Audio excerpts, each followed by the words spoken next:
In this video, we are going to show how to load Google Maps with the Jetpack Compose.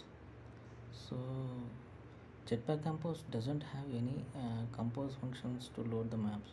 So, for this, we have to use the Android view to load the Google Maps.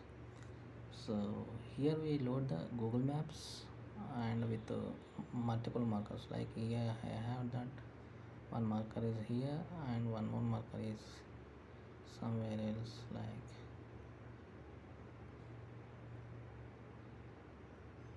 here. So I have added two markers.